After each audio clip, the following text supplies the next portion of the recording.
എല്ലാവർക്കും സലു സിമ്പിൾ റെസിപ്പീസിലേക്ക് സ്വാഗതം. നമ്മുടെ വീട്ടിൽ പൊട്ടറ്റോ ഉണ്ടെങ്കിൽ പെട്ടെന്ന് ചോറിനൊക്കെ കഴിക്കാൻ പറ്റിയ ഒരു പൊട്ടറ്റോ മസാല എങ്ങനെ റെഡിയാക്കുന്നത് നോക്കാം. അപ്പൊ പൊട്ടറ്റോ ഞാൻ നീളത്തിന് ഇതുപോലെ കുറച്ച് കനത്തിന് കട്ട് ചെയ്തെടുത്തിട്ടുണ്ട്. അപ്പൊ നന്നായിട്ട് വാഷ് ചെയ്ത് അതിന്റെ സ്റ്റാർച്ചൊക്കെ പോയിട്ട് വേണം നമ്മൾ ഡ്രെയിൻ ചെയ്തെടുക്കാൻ. ഒരു പാനിലേക്ക് 2 ടേബിൾ സ്പൂൺ ഓയിൽ ഒഴിച്ചിട്ട് 1 ടീസ്പൂണോളം കടുക് ഞാൻ ഇട്ട് കൊടുക്കുകയാണ്. അതോടൊപ്പം തന്നെ 1 ടീസ്പൂൺ ചെറിയ ജീരകം ഇട്ട്, 1 സവാള ചെറുതായിട്ട് അരിഞ്ഞത്, 2 പച്ചമുളക്, 1.5 ടീസ്പൂൺ ഇഞ്ചി വെളുത്തുള്ളി പേസ്റ്റ്, കുറച്ച് കറിവേപ്പില, ഇത്രയും കൂടി ഇതിലേക്ക് ചേർത്തിട്ട് ഒന്ന് വഴറ്റി കൊടുക്കണം. അപ്പൊ ഇതൊന്ന് വഴണ്ടി വരുന്ന സമയത്ത് നമ്മൾ ഡ്രെയിൻ ചെയ്ത് വെച്ചിരിക്കുന്ന പൊട്ടറ്റോ ഇതിലേക്ക് ഇട്ട് കൊടുക്കുക. അപ്പൊ നമ്മൾക്ക് എത്രയാണോ പൊട്ടറ്റോ ആവശ്യം അതിനനുസരിച്ച് ഇട്ട് കൊടുത്താൽ മതി. അപ്പൊ ഇതുപോലെ ഒന്ന് ഇളക്കി കൊടുക്കണം. അപ്പൊ നമ്മളിത് ഇതുപോലെ നോൺ സ്റ്റിക് പാനിലോ മൺചട്ടിയിലോ ഒക്കെ ഉണ്ടാക്കുന്നതായിരിക്കും നല്ലത്. അപ്പൊ പാകത്തിനുള്ള ഉപ്പും കൂടി ഇതുപോലെ ഇട്ട് കൊടുത്തിട്ട് ഒന്ന് ഇളക്കിയെടുക്കാം. അങ്ങനെ ഞാൻ പറയാൻ കാര്യം എന്ന് വെച്ചാൽ പൊട്ടറ്റോ ആയതുകൊണ്ട് തന്നെ നമ്മൾ ഇരുമ്പുചട്ടിയിലൊക്കെ ഉണ്ടാക്കിയാൽ ചിലപ്പോൾ അടുക്കി പിടിക്കാൻ സാധ്യത കൂടുതലാണ്. അപ്പോൾ അത്യാവശ്യം വലിപ്പമുള്ള പാൻ ആകുമ്പോൾ ഇതുപോലെ പരത്തി വെച്ച് കഴിഞ്ഞാൽ നമുക്ക് പെട്ടെന്ന് റെഡിയാക്കി കിട്ടുകയും ചെയ്യും.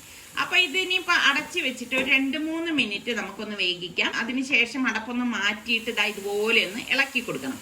അപ്പൊ ഇടക്കിടക്ക് ഇതുപോലെ ഒന്ന് ഇളക്കി കൊടുത്താൽ മാത്രം മതി. ഒട്ടും വെള്ളം ചേർക്കരുത്. അത് നിങ്ങൾ പ്രത്യേകം ശ്രദ്ധിച്ചേക്കണം. വെള്ളം ചേർത്ത് കഴിഞ്ഞാൽ ഇതിന്റെ ടെക്സ്ചർ തന്നെ മാറിപ്പോകും.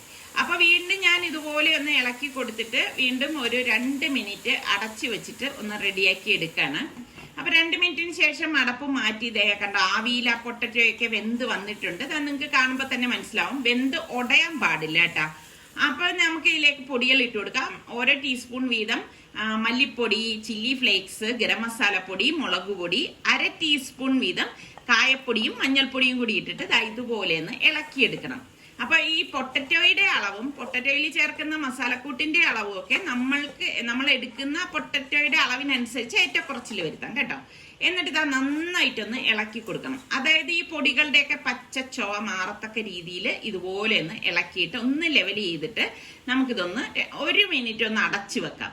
അടച്ചു വെച്ച ശേഷം നമുക്ക് 1 മിനിറ്റ് കഴിഞ്ഞ് അടപ്പ് തുറന്നിട്ട് വീണ്ടും ഒന്ന് ഇളക്കി കൊടുത്തിട്ട് നമുക്ക് ചെറിയൊരു പുളിപ്പ് വേണമല്ലോ ഇതിന്, എന്നാലാണ് ടേസ്റ്റ് കൂടുതൽ. അപ്പൊ നാരങ്ങ നീര്, അത്യാവശ്യം പുളിയുള്ള ഒരു നാരങ്ങ ഇട്ടിട്ടുണ്ട്. പിന്നെ കുറച്ച് കറിവേപ്പിലയും മല്ലിയിലയും കൂടി ഇതുപോലെ ഇട്ടിട്ട് ഇളക്കി എടുക്കുമ്പോൾ അടിപൊളി പൊട്ടറ്റോ മസാല ഇവിടെ റെഡിയാണ്. അപ്പൊ ട്രൈ ചെയ്യാത്തവര് ട്രൈ ചെയ്ത് നോക്കിയിട്ട് ഫീഡ്ബാക്ക് തരണേ.